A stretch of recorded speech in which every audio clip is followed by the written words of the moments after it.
Thank you for that lovely introduction, and thank you all for coming on the last day, but we've got a packed out room, which I think says a lot about how brilliant Imran's book is and the following that it's already garnered in just a few weeks or maybe a month of being out. This was, by the way, one of my books of the year of 2025 in the Hindu, and if you haven't read it already, go and buy your copy immediately. We will be doing a signing outside, and I think you can just buy your copy there, so do grab it. Imran has pieced together one of the most extraordinary stories, which a bunch of other scholars had kind of picked up bits and pieces of, but it's remarkable that it's never been told together as a full story. It's essentially one of the great what-ifs of the 20th century.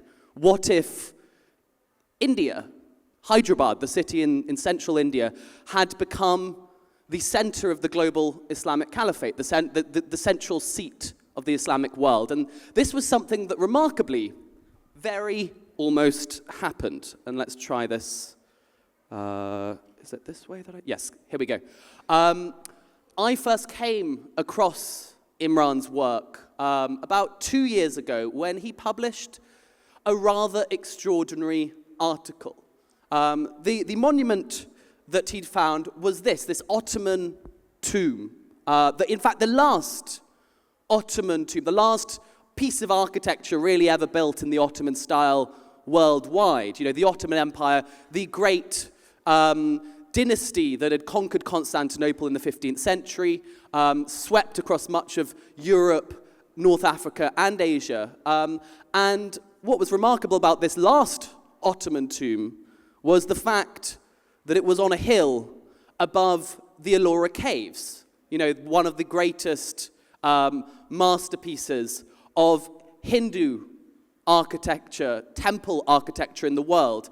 And what's remarkable about this Ottoman tomb was the fact that it was sitting unknown on a hill next to a World Heritage Site visited by many millions of people a day. And yet not a single person traipses up the hill along a goat path with no roads going to it. It was until recently no Google Maps pin leading you to the last Ottoman tomb ever built, until, really, Imran Mulla found it whilst piecing together his book. Now, as you can see, very much bestraggled. The jalis have all been broken in by vandals. But it's an extraordinary story, and the story of what is this Ottoman tomb doing in central India in the interwar period is one which has flown most people by, but is central to understanding India's once central place in the Islamic world. So I'm going to hand over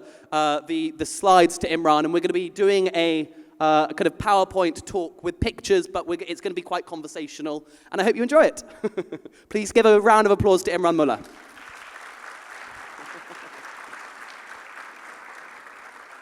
Well, thank you so much, everyone, for coming. I'm thrilled to be here at such an extraordinary festival, and also to be introduced so generously by Sam, whose book, Shattered Lands, really is as good as everyone says. It's an absolute masterpiece. So if you haven't read it, you have to read it. Great. So, as Sam's explained, there's this abandoned Ottoman tomb in the middle of nowhere. It seems you have to sort of trek and hike and clamber over things to reach it, but actually in a very important place in Hyderabad, now in the state of Maharashtra, very near the Ellora tomb, the Ellora Cave, sorry. So my book intends to explore the story of what this abandoned tomb is doing in the middle of India. And you'll see in this photo here, there's a sunken pit where a body should be, but it's empty. The man who was supposed to be buried inside this tomb was none other than the last Ottoman Caliph, the last nominal leader of the Sunni Islamic world. His name was Abdulmecid II, and he was one of the most extraordinary figures of the 20th century. Not the sort of caliph you might expect if you're reading the newspapers and thinking about ISIS and all these horrific militants. Known for his Orientalist nudes. Yes, exactly, yes. Well, And he was a great artist. He was a painter. He painted Orientalist harem paintings in his youth. One of his most famous paintings is called Beethoven in the Harem. He also indulged in calligraphy. He was a musician, a cellist, a pianist, a rumored harpsichordist. So really a Francophile as well. He loved, quoting Victor Hugo from memory. And this was really a man who might seem paradoxical and even bizarre to us today, but he didn't see it as that. He identified as an Ottoman European Muslim, and he didn't see any contradiction between these different parts of his identity. Imran has an amazing scene early on in the book where there's a kind of a European journalist gets access to the harem of the Ottoman court, and this journalist is imagining this kind of, medieval scene, and of course arrives in, and they're all dressed in kind of Dutch frocks and long-necked outfits, and kind of playing Bach on the cello and chatting about the latest poetry that's spreading around Italy and stuff. And it's this kind of very kind of strange world, but that's rather wonderful and fascinating. And the travel writer comes across Abdulmecid's wife playing Beethoven on the piano. But then he becomes the Caliph in November 1922. Now, by this point, the Ottoman Empire has crumbled. This is post-World War II, and a new Turkish nation is being forged from the empire's ashes. So Abdulmecid is installed as the first and the last Caliph of modern Turkey. He's actually elected into the role by the Grand National Assembly, which was unprecedented. And this is a man who's very liberal, has described himself as the Democrat prince, and here he is as Caliph, now with a beard and a fez, and the Turkish government was hoping that he would really keep silent, not come out in public too much, and let them get on with the business of fashioning a new republic. But Abdulmecid wasn't having any of it, as you can see from this photo, where he's riding a horse in a grand, almost imperial procession in front of the famous Hagia Sophia. So in March 1924, the Turkish Republic decided to abolish the Caliphate, bringing to an end 1,300 years of history, and ending this institution in a swift blow. And Abdulmecid was evicted from his palace, the Dolmabahce, bundled off onto the Orient Express, and he ended up in Europe. The same Orient Express of Murder of the Orient Express fame, by the way.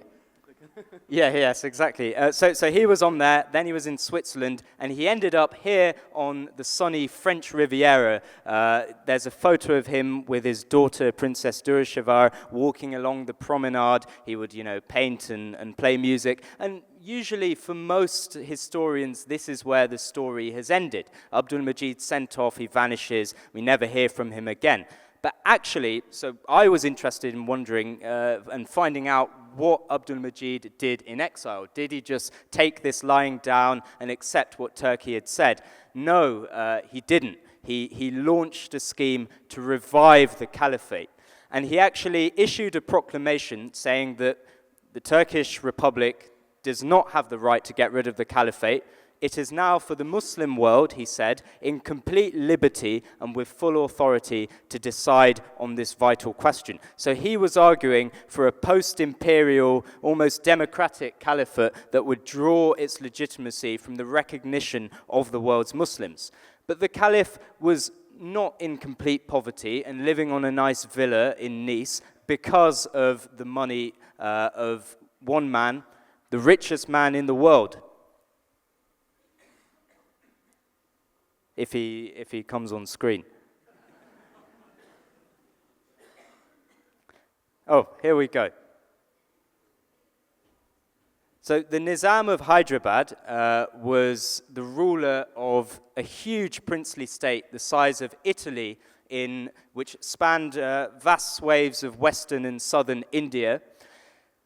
About a third of India's landmass was under the rule of the princely states, so it was only indirectly governed by the British, and the princes had almost complete autonomy within their states. And the Nizam was an extraordinary ruler. His state was fast modernizing. He was named by Time magazine as the richest man in the world. He was a billionaire, and yet he was famously extremely austere. So he once stormed away from an ice cream stall because he was outraged at being told of the price. If a member of his family tried to take a second helping at dinner, he'd cast a stern glance in their direction. He wouldn't like to buy new clothes. And yet this was a very shrewd ruler, not really a comical figure. Hyderabad city was one of the most beautiful cities in all the subcontinent. The state had a very sophisticated famine relief policy as well. Now, Hyderabad was also important beyond India. And here you have a photo of the Nizam standing in front of members of the Gayati dynasty, which is actually a dynasty in southern Yemen. Now, this dynasty had founded its kingdom in what's now southern Yemen with funds from Hyderabad. And actually, I interviewed, and before me, Sam interviewed the deposed last ruler of the Gayati Sultanate, Sultan Ghalib II. Who is now living in exile in Saudi Arabia, having been overthrown by the kind of Marxists of the in 1967.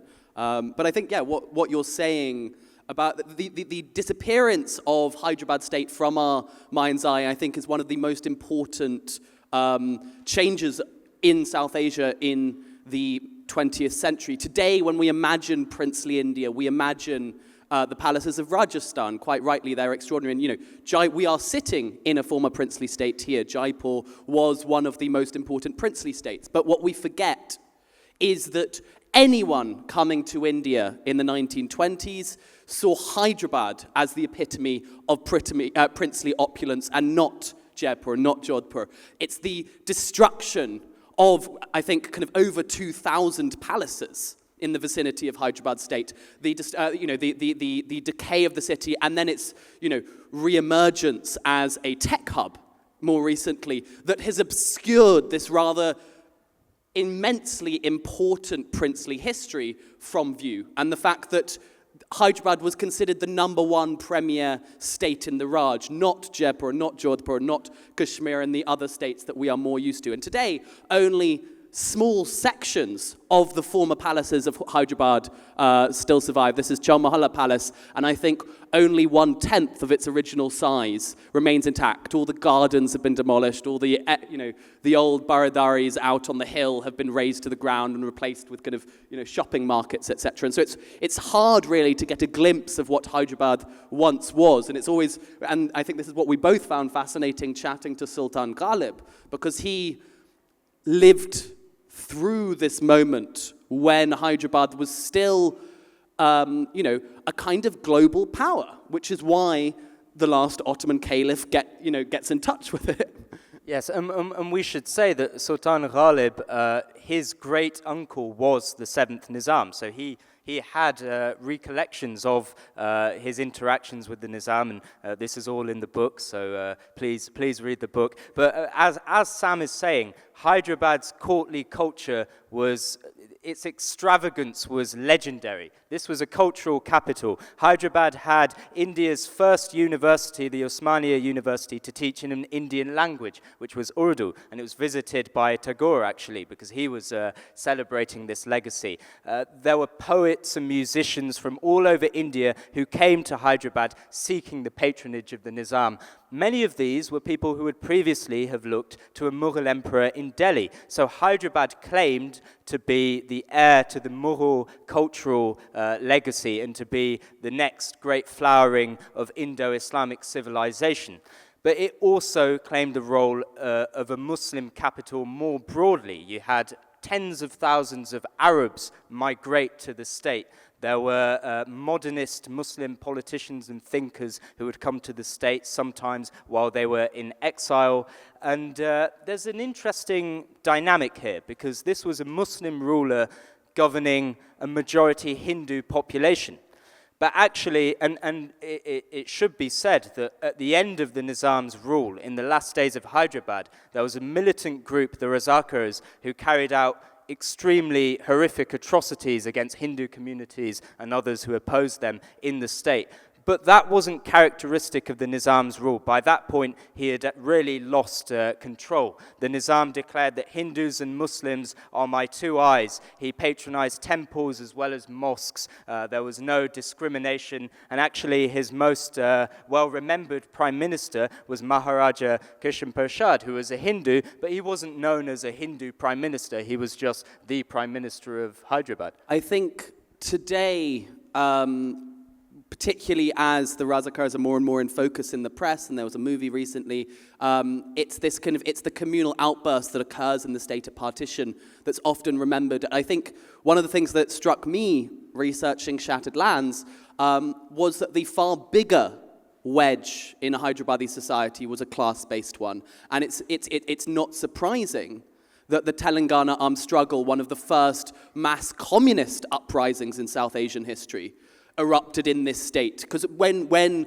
foreign visitors go to Hyderabad, they all describe it as something kind of, almost absurdly medieval world where, you've got aristocrats chasing cheetahs on the hunt just 10 kilometers from the main city, kind of Broadway, and these and the characteristics of the Mughal court were still kind of very much there in Hyderabad as late as 1946. One of the very frequent comparisons written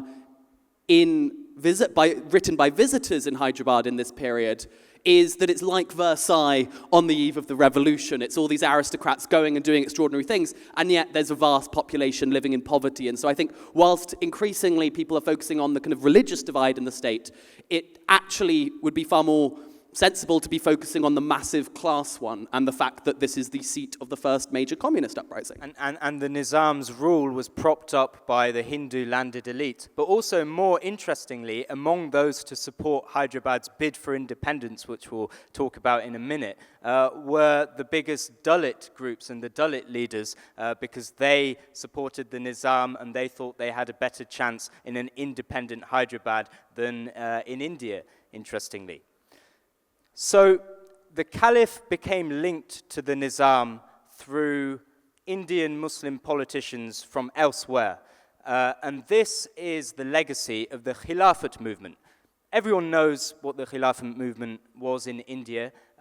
People don't know what it was behind the caricature. Explain it quickly to those foreigners in the audience. This was a movement in the 1920s where Indian Muslims joined forces with kind of, Hindu politicians such as Gandhi to protest Britain's intervention in trying to abolish the global caliphate, and saying that this is akin to kind of, a foreign power trying to abolish the Pope. You can't just march in and abolish the head of one of the world's major religions. And a lot of the early kind of Hindu-Muslim unity of Congress in the 1920s was based around this movement. So it's very important to stress that pan-Islamic politics in this period was something participated in not just by Indian Muslim politicians, but also by Hindu politicians, including some who would later go on to be Hindu nationalists, because they believed that through pan-Islamic politics, this was an important means of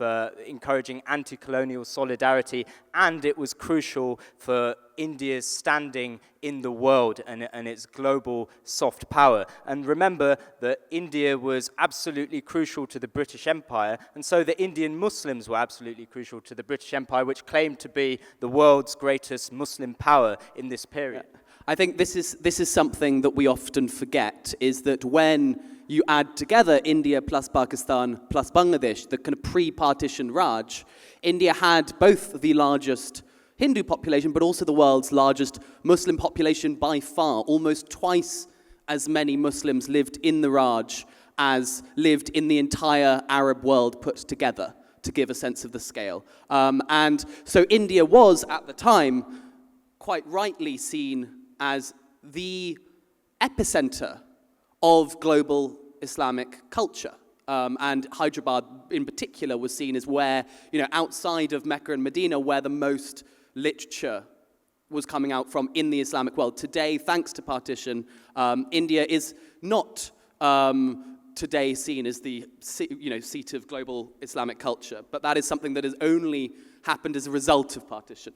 Yes, exactly. So these two figures on the left are two leaders of the Khilafhat movement, the Ali brothers. They were great allies of Gandhi, later fell out over politics. The larger brother, who was actually the elder brother, was Maulana Shaukat Ali. The one next to him in the black sherwani is Maulana Muhammad Ali. These are very famous figures. Not much is actually known about them, but there's Muhammad Ali Road in Bombay, which is still very well known, and also in Pakistan. There's a nursery rhyme about Shaukat Ali that's massive in Karachi. But the Ali brothers were considered, central to Indian politics during the 1920s. Now, Maulana Muhammad Ali died in 1930 in London at the Round Table Conference. He declared to assembled British politicians, "I will not go back to a slave country. Either you give India her freedom, or you'll have to bury me here." And then he fell ill and actually died in London. But his brother, Shaukat Ali, worked on a scheme to revive the caliphate. So he went to see Caliph Abdulmecid and he went to see the Nizam of Hyderabad. And the outcome in November 1931 was a marital union between the Ottoman dynasty, the House of Osman, and the Asaf Jahi dynasty of Hyderabad. So here you have a photo of the wedding. It was a double wedding. The really important one was between the Caliph's daughter, Princess Durrashahvar, and the Nizam's eldest son, Prince Azam Jah. And the idea was that the eldest son of this union would have on his maternal side the lineage of the Ottomans and all the religious prestige that brought, and on his father's side he would be the heir to this great princely state in India. And the Caliph made it a condition during the negotiations for the marriage that the firstborn son of this marriage will be the next Nizam of Hyderabad. And so it was intensely political. A proclamation was issued after the wedding in Nice that this will have very happy repercussions for the Muslim world. And here we have a photo by the famous photographer Cecil Beaton of Princess Durrashahvar, really one of the most extraordinary members of the Ottoman dynasty. She was a highly cultivated princess, educated first in Istanbul and then in France, spoke multiple languages, and she's still remembered today in Hyderabad for her philanthropy, and she advanced the cause of women's education. Now, the outcome of this union, which was a political plan, and it was tied to another scheme at the same time, centered in Jerusalem, in Palestine. So Shaukat Ali, while he was brokering this marriage, had also been in touch with the Mufti of Jerusalem and instigated a World Islamic Congress to be held in Jerusalem and to bring Muslim leaders from across the Muslim world. And the plan was that Caliph Abdulmecid would go over from France, would end up in Jerusalem, and would address the assembled Muslim leaders and muster support for a revived caliphate. But Turkish spies got wind of the plan. The British stopped Abdulmecid from entering the British Mandate of Palestine, and this plan failed. However, the Congress ended up being hugely significant because it marked a turning point for the Palestinians. It was the moment that the Palestinian cause became recognized as a global Islamic and pan-Arab cause. But in 1933, less than 2 years later, you have the birth of Prince Mukarram Jah. He's this rather fierce-looking toddler in the photo Adorable. there. And this man had a lot on his shoulders, really. He would be perfectly placed to claim the caliphate in an independent Hyderabad. And this is, now I'm going to introduce a secret document, which secret documents are always fun. There's a lot of, this is one of the wonderful things about this book, is you get sort of all sorts of secret kind of spies handing over kind of little messages with all sorts of plots going on in different pages of the book. So in 1944, the Caliph died in France of a heart attack during a firefight between Nazi and American soldiers in Paris. After his death, This is a secret dispatch sent by Sir Arthur Lothian, the British political resident in Hyderabad, to a colleague of his in Delhi. And in this message, this is a photo that I took of it. It's in the India Office archives in the British Library, just lying there, very small sheet of paper. He reveals that the Nizam had concealed this from the British, but the Nizam's prime minister, who wasn't too happy with the plan, had leaked it to Lothian. That two things: one, the Caliph had asked in his will to be buried in India, and two, that, I'll just read it, the Nizam also omitted to tell me the interesting fact that the ex-sultan had named therein Mukarram Jah, son of the Prince and Princess of Berar, Durrashahvar and Azam Jah, as his successor in the Caliphate. So the British found out about this, but they didn't do anything about it. They kept it a secret, and they thought, we'll watch and wait, because Mukarram Jah is still a young child.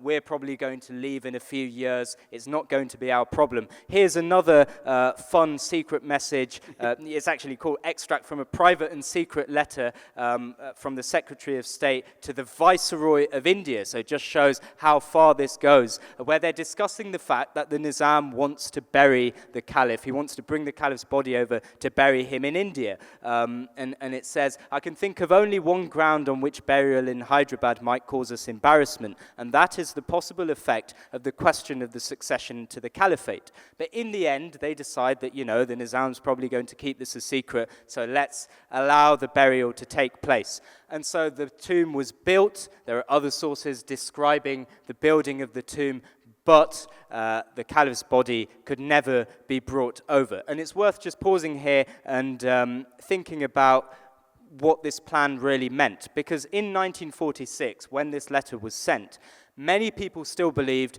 that there would be an Indian federation after the British left, and there wouldn't be partition.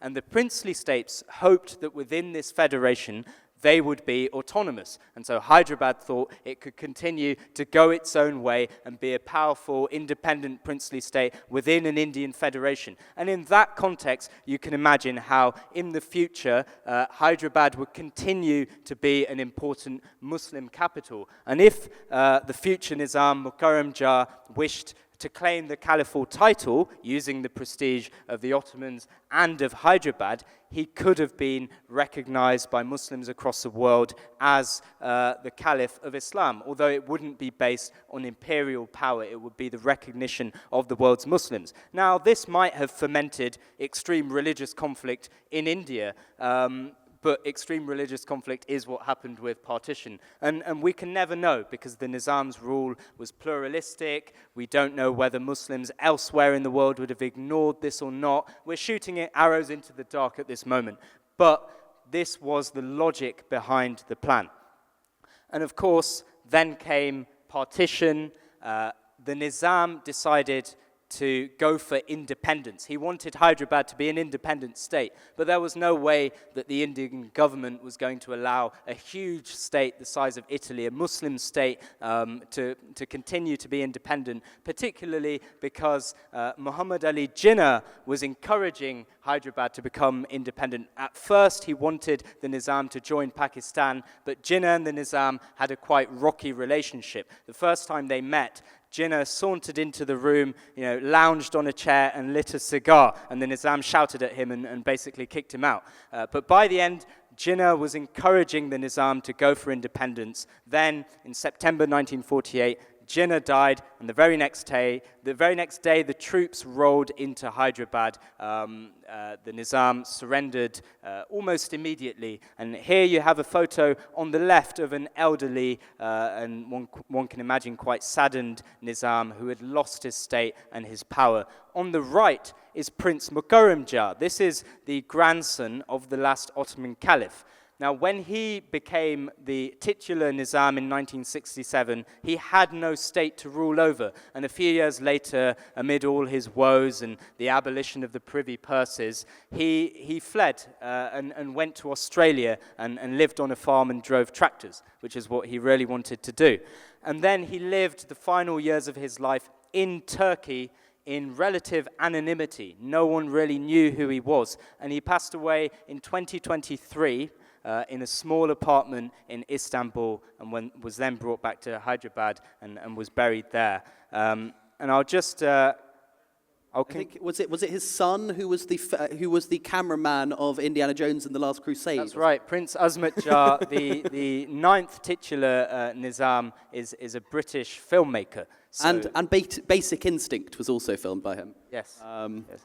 And yeah, rather extraordinary end to a rather extraordinary dynasty. Yes, indeed, and I'll leave it with this image again of this desolate, abandoned, almost crumbling Ottoman tomb, but which still has something of the old, Ottoman grandeur. And for me, this history is important because, well, it's a forgotten chapter in 20th century global history, but it also stands as testament to the completely forgotten fact that the Indian subcontinent was extremely influential in the Middle East. And in fact, India was in many ways the epicenter of the Islamic world in that period, which has long since been forgotten.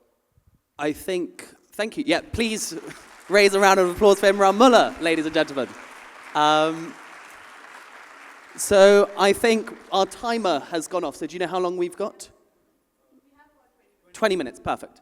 So I think we're going to do kind of 10 more minutes of kind of me asking Imran some questions, and then we're going to open the floor up to you. So please start having a think about questions you'd like to ask him.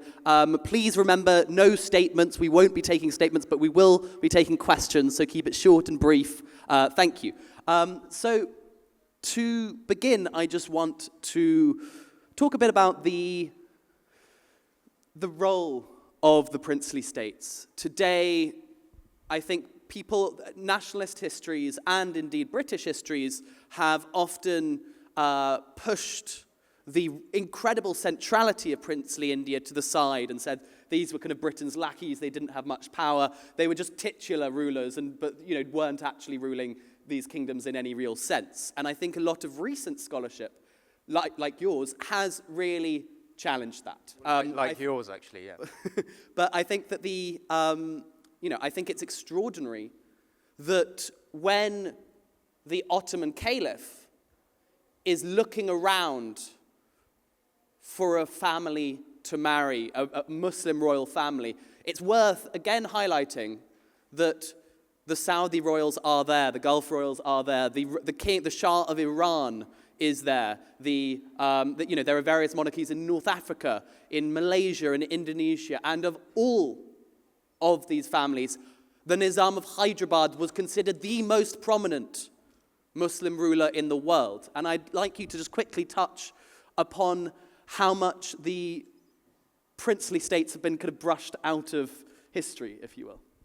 Well, they really have, and I think this is because they don't fit neatly into nationalist historiography, and that includes Pakistani nationalism and Indian nationalism. The princely states were the great losers of the story of partition and independence. These princes who had lived wonderful lives under the British and had saw themselves as the great allies of the British, now lost their power. And some of the princes and princesses managed to make their own way after this and indeed to preserve some of their influence and their wealth. And others didn't. And ironically, it was the princely states in the Gulf, as Sam writes about in his book, that actually survived because they didn't go to India and Pakistan. And they also had oil, so some of them became fabulously rich and important.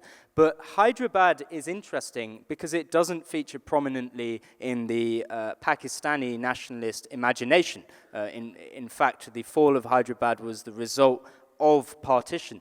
And we often forget that partition was a creation of a new Muslim state, but it also represented the cleaving apart of the Indo-Islamic world, and that had huge consequences. And in Hyderabad itself, it was a whole world that was swept away. The death toll following the invasion of Hyderabad was huge, tens of thousands, conservative estimate.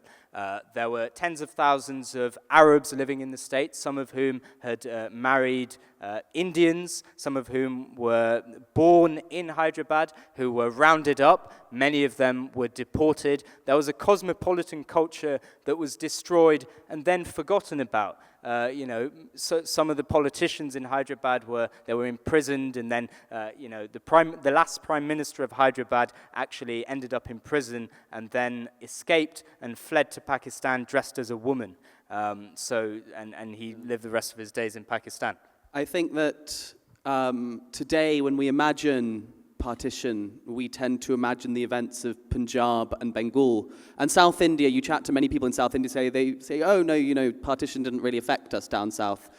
There is 3 times more displacement from erstwhile Hyderabad state, Telangana, today. 3 times more displacement from Telangana in the year 1948 than there was during the Palestinian Nakba the same year, which gives you a sense of its prescience on a global scale and the extraordinary ability we have to brush this central event out of our mind.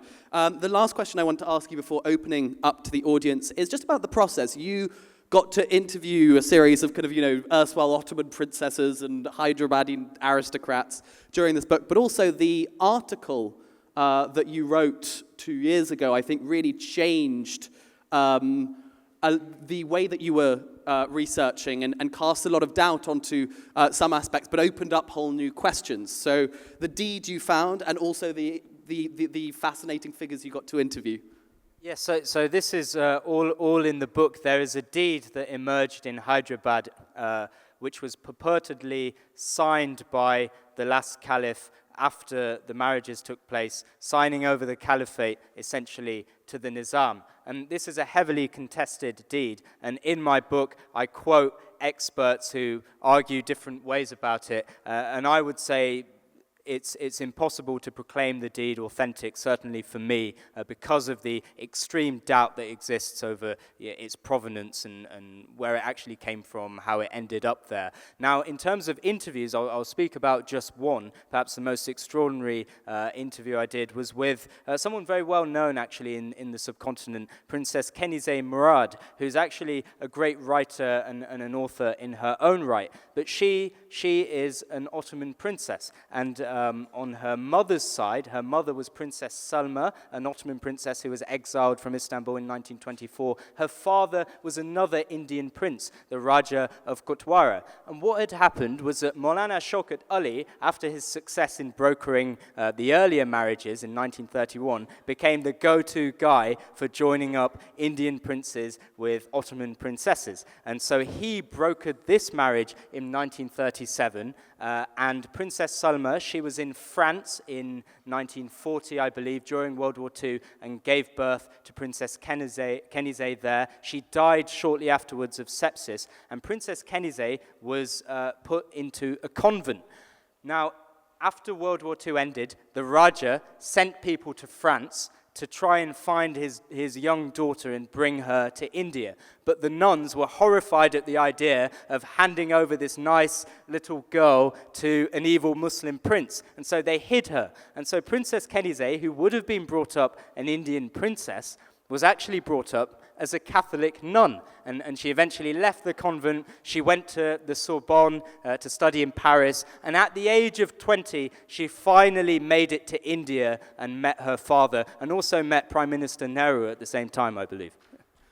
Ladies and gentlemen, there's no greater anecdote to end the section of the talk. And I think that, this book is so full of these sorts of anecdotes. We have about 10 minutes for questions, so please put your hands up, straight up. There's a lady in the third row here. Do we have a microphone? Lady in the third row, just here in the shawl, in the sari. Where is the body of the Caliph? Very good question. So, He died in 1944. He wasn't buried for another decade. His body was interred in Paris. They tried to have it buried in Hyderabad. Then Hyderabad fell. There were multiple attempts made to bury him in Turkey, but the Turkish government refused. And finally, his body was taken to Medina in Saudi Arabia with the permission of the government, and he was buried there. And he now has, it's a very humble grave with nothing to mark it in the graveyard in Medina. A far cry from this huge tomb that's now empty in the middle of India. Any more questions? There is a man just over here on the right-hand side. Yes.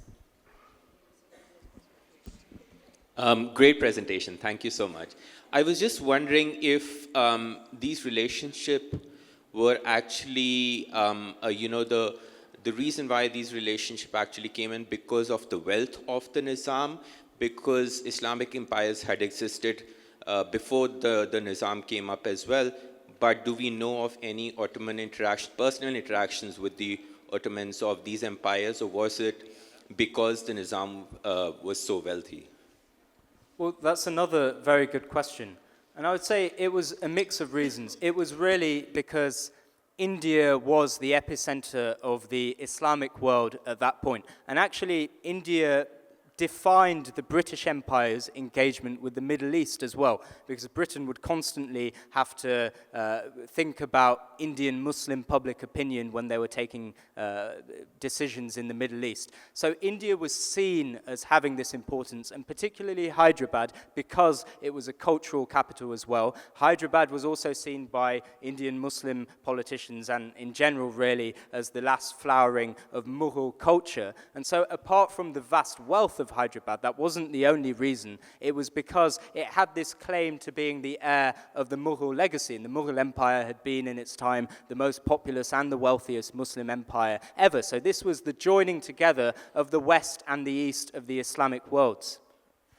And it's worth also mentioning that, so the reason that that Ellora was part of Hyderabad state, it's worth mentioning again, and that's why the tomb was there, because that was considered one of the great Sufi center of Hyderabad state was Kuldabad, which is just a few kilometers from Ellora. And there are also the tombs of very important political figures nearby. Malik Umber is one, and also the first Nizam. So actually, it made perfect sense for the Nizam to want to have the Caliph buried there. Man in the front row, please.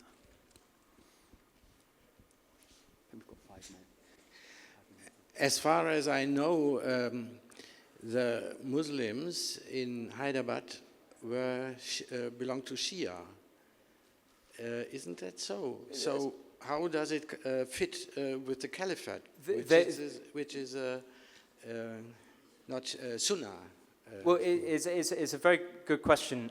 They were mainly Sunni, and the Nizam was a Sunni. However, I think the reason you may have thought that is an easy mistake to make, because the Nizam was known to have Shia leanings. This is how it was described to me by Sultan Ghalib, actually, because his mother was a Shia. And we often forget that the Sunni-Shia divide was often far less pronounced in those times than it is seen as being today. Brilliant. Someone in the back row, just there. A couple of hypothetical questions. First one is, since Mahatma Gandhi supported the Khilafhat movement, how likely would I have been enthusiastic about this idea? And the second question is, can this cameraman of Basic Instinct now claim to be the Caliph? I think the second question is not for me, but what I would note is that the plan to claim the caliphate lost any importance after 1948, because then there was no Hyderabad state. So after 1948, really, the story's over. Now, as for the very interesting... Until ISIS tries to reclaim it. Yes. A decade ago. And ISIS dealt with the problem for them that most Muslims in the world rejected their caliphate by simply declaring all Muslims who rejected them as non-Muslims. So that was one way of dealing with it. Gandhi, he actually was on the same ship on the way to Bombay as the Ottoman princesses and their Hyderabadi husbands after the wedding in 1931. And he requested a meeting with the Ottoman princesses. And we don't know what happened in that meeting, but we do know that they met. And when Gandhi died, Princess Nilufar, who was a younger princess who had married another son of the Nizam, she wrote a letter of condolences, giving her condolences to Nehru, saying that, Gandhi inspired us all. I think one thing I would add here is that in independent India, the government tried multiple times to join the Organization of Islamic Cooperation, which is the alliance between Muslim countries, on the basis that they had, at that time, more Muslims within India than Pakistan. And this was the same logic, actually, that the British Empire had used in calling itself a great Muslim power. So even independent India wanted to use the Muslim aspect of its multifaceted identity to increase its soft power. I think it was finally kicked out because of events in Kashmir, but I think it highlights the fact that India remains the second most populous Muslim population on the planet, and yet is not on the Council of Islamic Cooperation, and there is a world where that wasn't the case, but thanks to the way that politics have gone in the years since partition, I think that we have lost sight of how central it was once seen. Next question, lady in the front row. Yeah, I'd like to know if you have theorized or identified any particular lapse of an alliance that the Caliph could have strengthened, called on to survive a little better. So you mean before the Caliphate was abolished? Correct. Yes. Well, that's a very good question. What I would say is that Turkey, the Ottoman Empire was gone. Turkey was just forming itself, and the heroes of the story were the nationalists who had fought against the Allied powers, and at the figurehead was Mustafa Kemal Ataturk. And so he was the great hero, and they were seen as the defenders of Islam. And they were allies of the Khilafatists in India and had been corresponding with them and had considered the Indians to have helped them in their struggle by, at times, restraining British policy. Now, Ataturk abolished the caliphate for many different reasons. One was reportedly that he thought it would make relations with the European powers better. I think in general, he wanted to make Turkey into a very Western-style modern republic, and the persistence of the caliphate was a hindrance to that in his view. And once Turkey became a republic, there was ambiguity over who really is the figurehead of the nation. Is it Ataturk, or is it Caliph Abdulmecid in Istanbul? Now, there wasn't much support for the caliphate from the Arab world, because indeed many Arab leaders, they had their own claims. They were doing very well with the British, some of them, and of course some of them had actually rebelled against the Ottomans and didn't like the Ottomans at all. Ironically, the biggest fans of the Ottomans were the Indian Muslims who had never been under Ottoman rule. We have time for one last question, and I think there's someone over on this side, just by the camera. If we can get a mic over to them, please. Thank you so much. You've both in your work drawn our attention to bits of history that we've either forgotten or didn't really realize were there. You're drawing on both documents and extensively on oral history, it sounds like, and interviews that you've done, but the generation of people who lived through these events, they're aging and many of them are passing on. And I guess I'm wondering, do we have time to capture this history, and how much of this history depends on interviews that we need to do kind of now, and how much of this is in records? Well, I'd like to hear Sam's answer to this as well, but it's a really, really good point. And one of the very sad things is that those generations are either they're all gone, or there are very few of them left. And I wish I'd written this book 20 years ago, and I would have been able to speak to many of the, Princess Durrashava would have been around, Prince Mukarram Jah would definitely have been around. It would have been so much better, but I was unfortunately rather young then. And I think even with partition, that the generation that was sort of, that were actually adults when partition happened, and so remembered how it had all happened, what life was like beforehand, they've largely died as well. And this is, we're losing a lot of our memory, our collective memory, because of this. I think that it's never been more important to capture memory. I think that a bunch of amazing work has been done, particularly around partition in recent years. We've got the Partition Museum here.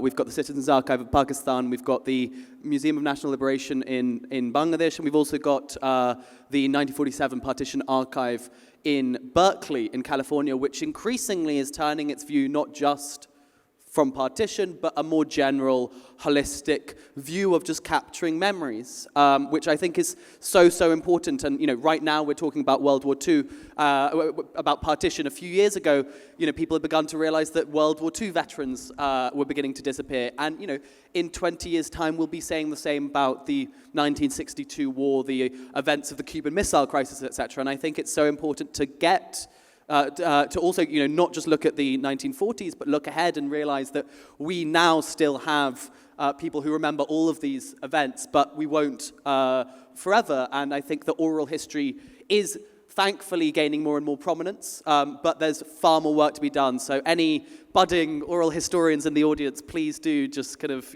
get to work, interview your grandparents. Thank you all for being such a fantastic audience. Imran Mulla will be signing books just outside here. You can buy your copy. It is fantastic. And yeah, see you there. Thank you.